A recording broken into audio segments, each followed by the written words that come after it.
No problem. Disney's Zootopia 2. In theaters November 26th. Tickets available now. Zootopia 2 is directed by Jared Bush and Bryon Howard and written by Jared Bush. The film stars Ginnifer Goodwin, Jason Bateman, Quan, Feimster, Andy Samberg, David Strathian, Shakira, Idris Elba, Patrick Warburton, Quinta, Brunson, Danny Trejo, Tudyk, Nate Torrence, Don Lake, Bonnie Hunt, and Jenny Slate. Brave rabbit cop Julie Hopps and her friend the fox Nick Wilde team up again to crack a new case, the most perilous and intricate of their career. After nearly a decade, Zootopia is still one of Disney's best animated films, and it has surprised not only just me, but I think a lot of people that we're now getting a sequel to the 2016 animated feature. Everyone had just kind of assumed that there would be a sequel, and the fact that it's been now that long since the first film came out is odd, because you would think that if the first is successful, they would immediately make a sequel, or at the very least, in a few years, they would try to make one and release one within it. But yeah, it took nearly a decade to make another one, which is kind of strange. That's not usually the case, but I mean, I'm not Disney, so I can't make that judgment call. With this being a sequel to a beloved film, I was just wanting this to meet or at least get close to the same levels as the first film. If it can at least be in the same ballpark, at least like an 8. I mean, I'm sure a 7 would be fine, but if we can at least round to like an 8, or maybe even a 9, or even another 10, then hey, I will take that as a win, as being a great follow-up to the first film, okay? Because honestly, with all this time, you would think, alright, maybe they have kind of made something, or at the very least have now come up with an idea to make a second film to a now beloved first film. Well, I can officially say that it's not better than the previous island, which kind of stinks, and that's unfortunate, but it comes damn close to being a fantastic second movie. I was completely surprised on how well this movie turned out, because sure, they could have just made a straight up sequel that just didn't have anything there to make this to be as amazing as it can, but somehow, some way, this movie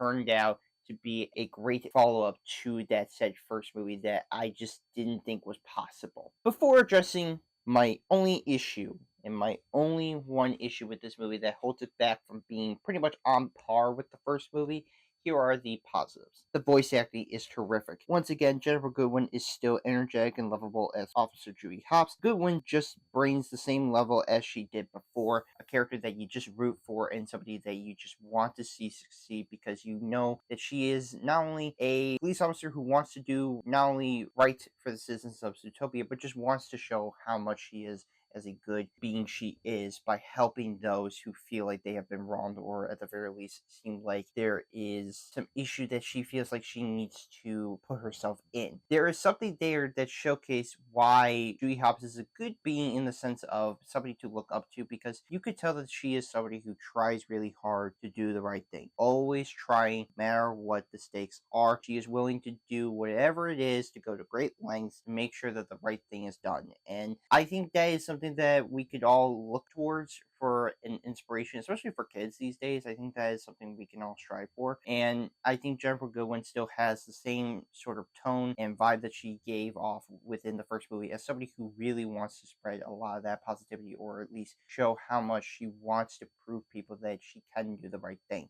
And I think she is still terrific, continuing on after nearly 10 years. Jason Bateman is again funny and laid back as Nick Wilde, now being Julie's partner. Bateman knows how to play a partner that's fun, but also supportive in the moments that he is needed. For a character that is, of course, the kind of goofy, laid back type of sidekick, you would think, alright, well, I'm sure he's going to do the same thing, and sure he does, but I do like the fact that this movie kind of addresses that and pretty much explains why he behaves in the way that he does, and the emotions that he sometimes brings, just kind of similar to how he was in the first movie. I think he has some issues that are stemming within him, but he doesn't want to do that because he feels as if he needs to cover it up, and I like the fact that he is able to still be as lovable as he can, just like Julie Hopps is. Just like the first, both Goodwin and Bateman are connected together. They play off each other well and brings both the laughs and heart when they need to. Of course, these two characters alone are the reason why this movie, or rather this series works is simply because of not only the difference in that one is a prey, one is a predator, but also just the idea that these are characters that clearly seem like they have their differences, their issues on how they see and view things and how they go about working together on this said case. And I think Goodwin and Bateman, they just have this sort of chemistry that just works so perfectly for what this movie is asking for, and is the reason why I really like not only just their relationship, but why I think this movie works is simply because of them and them only. As for newcomers, Quan is kind and determined as Gary does Snake. Quan brings his gentle persona to a character that's looking to fix a mistake that's affected reptiles. Of course, this movie is now tackling the idea of why there aren't any reptiles in Zootopia. Where have they been? Because, of course, in the first movie, you saw none of that. So, with this movie, it's addressing the idea of how reptiles have been perceived for generations, how they have been pretty much affected, especially their community and where they live. And I think Quan brings that sort of likability, but also this sort of character that is just wanting to have the citizens of Zootopia just see reptiles in a more positive light than what they have been reflected and what they've been told by so many other people for generations. And it does add to what the commentary of this movie is, but it is just nice to have Quan deliver a character that is certainly kind hearted and somebody who just is also, just like with Chewie, determined to do the right thing for showing who they are. Also, Fortune Feimster and Andy Samberg are also hilarious as both Nibbles, Maple Sticks, and Paul Burr. They add some funny gags to the film when they come across this character that is pretty much a conspiracy theorist in the form of Nibbles. That was kind of funny. It was kind of hilarious to watch this character who is so warped into the idea of the sequences behind Zootopia or some of the history of it be involved in this situation, and she just adds a lot of laughs to it. And I was surprised that Andy Samberg was actually fairly enjoyable. Not to say that he's never been bad, but for an animated kids movie, I'm just glad that you have a character like him where it does add to the theme of the movie, but it just adds a bit of the laughs and the awkwardness of a character like this that I really do appreciate. The direction is phenomenal. Directors Jared Bush and Bryon Howard delivers on exploring and developing more of the world of Zootopia. By adding some new areas, it allows for the world to continue to flesh out in very interesting ways. Of course, even though they are pretty much reusing things that you've seen in the first film, there are some new areas. Like, of course, they add this marsh market where you see a lot of the reptiles living and having a community there. And then, of course, you have this mountain area that Judy and Nick stumble upon. And it adds some really exciting factors and emotional aspects to the movie. And I just like how these directors are wanting to not only explore these characters but also explore them in way of fleshing out this world and adding the context of what happens for these character moments to be integral to the movie to where it felt right and natural and not feeling like it could have been done in any other way. I felt like it was all right for what it was. The story is exceptional. Seeing Hobbs and Wilde trying to uncover a mystery that links to reptiles was interesting and fun. As before, the commentary shines when tackling gentrification and racism. Just like with the first movie, it is tackling still the idea of how pretty much animals treat and see each other, but then of course you throw in gentrification in the form of what happened with reptiles and what could potentially happen to other animals within that kingdom and how they are seen, they are perceived, and how they are treated and being pushed out by higher ups or people with power. And I think that is something in today's day and age that I think is important because there has been a lot of history that is regarded in the fact that there has been gentrification that has happened in this country. But it's nice that there is that allegory being put in here and actually teaching it in a way where it is showcasing the problems and issues that stem with this sort of mindset and how it affects generations. And for this movie to tackle it and for Hobbs and Wilde to go on another adventure by exploring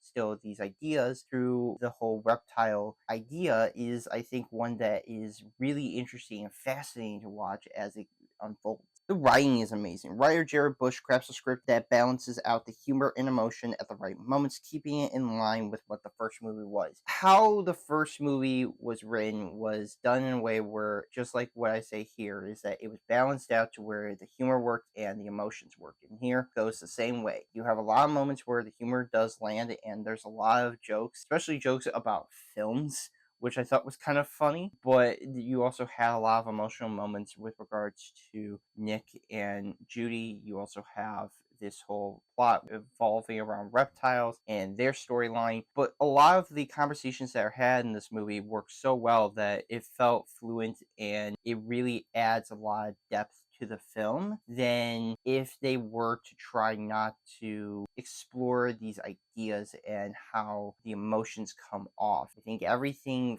felt within the realm of being right for what this film needed to be and what it wanted to be. Animation is stunning, just like the previous film. The detailing in the animals, reptiles, environments, and movements showcases the level of care with bringing it all to life. Once again, Disney is bringing their A game when it comes to this movie. There's never been a time where you can never say that the animation in their movies looks like crap. Their animation has always been top tier, even in their weaker movies. You cannot deny the amount of detailing that a lot of the animals, the environment, all of that stuff is incredible. It is amazing to watch. Just the subtle, realistic feeling of how these creatures move and operate is insane to me on how they are able to capture all of that in for an animated movie of this nature, because they could have just not have done that, but the way characters move, how they talk, how they feel is all there to showcase how much a lot of care went into making sure that this movie does come off it in a way where it felt natural. The music is excellent. Returning composer Michael Giacchino still elevates the movie with his music to add excitement and heart. As always, Giacchino is still an excellent composer. There is never a time where this man can never bring in what he is always good at, which is exceptional music score.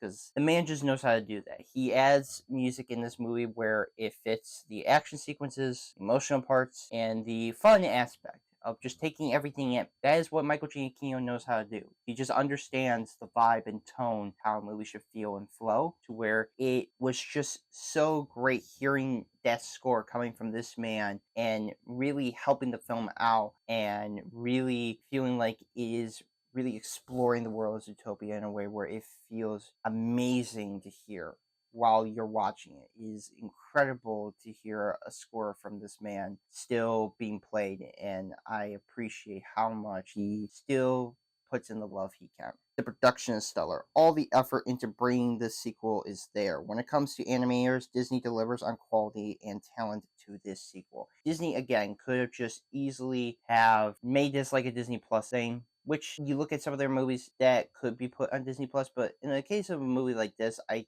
am kind of glad that they didn't, because watching this on a big screen was awesome, but just the amount of effort that came into how this movie looks, how it feels, how it flows, is all there. It's all top notch. Best animators that I feel like work at Disney, and it showcases how much that they are willing to put in money if they actually are willing to do that, which they'll only focus on the big things. But still, I am at least just happy seeing that they are able to put in so much of that production money into making sure that a movie like this can come to fruition, especially for a sequel. The villains are effective. They allow the film to explore corruption and family legacy that becomes relevant, making them feel real and outrageous. Of course, this is an animated kids movie, so of course there's always going to be some sort of cartoonish vibe to it, but there is a sense of realism with regards to the links and how, even though, yes, you could say they are obviously villainous, yes, but I think what makes them a little bit real is the sense of the idea of family legacy and the corruption that they provide within this movie. How it showcases not only their power, but also just how much they are willing to keep up this image, this feeling that they have had for Zootopia, and what they are trying to pretty much set forth to the citizens, in that they are the ones in charge, they are the powerful, and that this history that they have had with reptiles is skewed and messed up in so many ways that it feels very real, because there have been issues like this that have happened in real life. And I think that was a really smart and interesting way of delving deep into how family legacy, but also how corruption and power kind of influences people like this into doing horrible, terrible things to another group. The action is fun. Every chase sequence is both thrilling and well done, keeping things moving at a really good pace when it comes to those moments. And they are actually well animated in a way where it was pretty exciting to see, because they could have, again, made some action sequences that just didn't need to be as all thrilling and as exciting as it is. But no, they were able to put in the effort in making sure that every sequence was different from one another, and also having this sense of environmental ways of getting around things, how they are able to traversal the areas in which they are in to keep up with what environment they're in. Everything is there, but there is one issue that holds it back from being on par with its predecessor. It comes close. There is one aspect to me that does hold it back from reaching that perfect score in my eyes. So here is now my only negative. The pacing and runtime is drawn out. Scenes would be fast moving, but could slow down at certain points, becoming inconsistent. And even though, yes, you could say, well, these are moments that are supposed to be integral or really emotional, I just think that there are times where I feel like the movie should have picked up. I believe this movie is about an hour, maybe 47 minutes. Even still, I just don't think it needed to be close to 2 hours. I think they could have gotten away with being kind of roughly around the same length as the first movie, rather than just kind of extending a little bit more. So there is a bit of this inconsistency on how the movie flows and fluctuates when it goes from scenes to scenes at times, because sometimes it's moving super fast and then other times it slows it down to what it is to make those, like,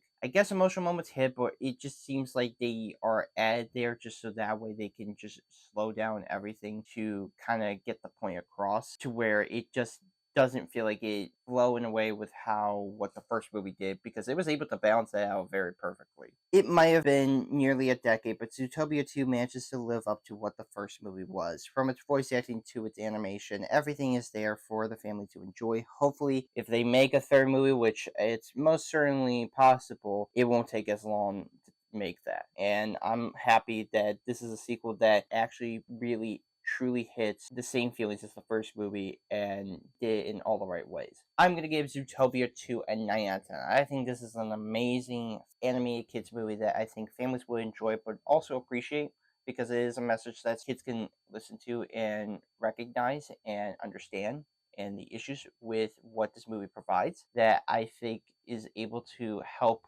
kids understand the ideas that are presented in this movie, to help them grow and learn about these things, and hopefully learn more about something about where they live and that stem from that. And I think that's awesome. I think that's really cool for an animated feature to really tackle those things and to continue the idea that the first Utopia had with regards to how we view other people and how we treat them and how we need to set a good example for them. So I will be soon doing a review for Oh What Fun. So yes, look forward to that review and other reviews coming soon.